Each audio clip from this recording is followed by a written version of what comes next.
আসসালামু আলাইকুম রহমতুল্লাহি ওয়া বারাকাতু। প্রিয় দর্শক, এই যে দেখতেই পারছেন বরগুনা আমতলী চাওড়া ফাতাকাটা রাস্তার কি পরিস্থিতি। ছেলে মেয়ে স্কুলে যাইতে পারে না, এই রাস্তার যে পরিস্থিতি দেখতেই পারছেন।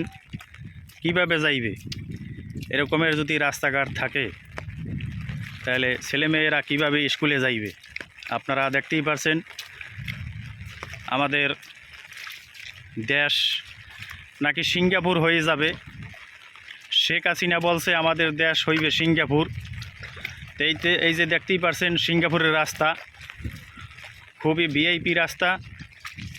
এই রাস্তা দিয়া যে একবার যাইবে সে আর কখনো এই রাস্তার নামও লইবে না। এই যে পরিস্থিতি কি দেখতে আছেন প্রিয় ভাইরা আমার, এই ভিডিওটি সবাই শেয়ার করে দেবেন, প্রচুর পরিমাণ শেয়ার করবেন। আপনার এলাকার কি অবস্থা অবশ্যই কমেন্ট করে জানাবেন। আর এই ভিডিওটি ইউনূস স্যারের কাছে পৌঁছাই দেবেন, এই রাস্তাটা যেন দেখেন মানুষের কি কষ্ট। মানুষ চলাফেরা করতে পারতে আসে না এই রাস্তা দিয়ে। এই রাস্তায় বেদর হয় আডু হুমান। এই রাস্তা দিয়ে হাঁটার মতন কোনো সিস্টেম নাই। তা এরকমের যদি হয় আমাদের দেশের পরিস্থিতি, তাহলে আমরা সাধারণ গরিব মানুষ কিভাবে হাঁটাচলা করব?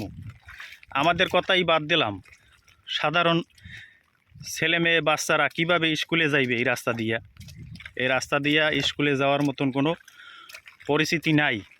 এই যে দেখতেই পারছেন কি পরিমাণ ভেদর, যুগের পর যুগ এই রাস্তার এই পরিস্থিতি হইতে আছে। বর্ষার সিজন আসলে এরকমের ভেদর হয়ে যায়, এই রাস্তা দিয়ে কোনো মানুষ যাইতে পারে না।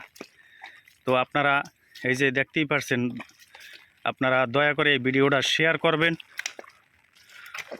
সবাইকে দেখার সুযোগ করে দেবেন। বিশেষ করে আমাদের যে সরকার আছে, বর্তমান যে সরকার, এই সরকার যেন এই রাস্তাটা দেখে। ঠিকানা আবারও বলি, বরগুনা আমতলী গ্রাম চাওড়া ফাতাকাটা। এই যে দেখতেই পারছেন রাস্তা। তো শেখ হাসিনা বলে গেছে যে বাংলাদেশ হবে সিঙ্গাপুর, আর আমাদের ইউনূস স্যার বলছে বাহিরের দেশের মানুষ আমাদের দেশে আসবে, আমরা কেন যাব? কিন্তু এই যে দেখেন পরিস্থিতি, বাহিরের দেশের মানুষ যদি আইসা দেখে বাংলাদেশের এরকমের পরিস্থিতি, তারা কি বলবে? এটাই নাকি বাংলাদেশ, সোনার বাংলাদেশ। এই সোনার বাংলাদেশ দেখেন আপনারা, এখন সোনার বাংলাদেশ। তো প্রিয় ভাইরা আমার, খুবই কষ্ট লাগে এই রাস্তা দিয়ে যখন বাজারে যাই। বাজারে গেলে বাড়িতে আর আসতে মনে চায় না, কারণ রাস্তায় যে ভেদর।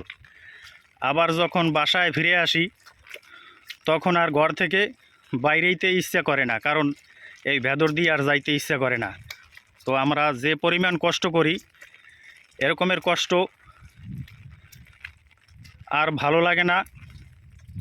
তো আপনারা দেখতেই পারছেন আমাদের কষ্ট কে বুঝবে ভাই? আমাদের কষ্ট বোঝার মতন কোনো মানুষ নাই।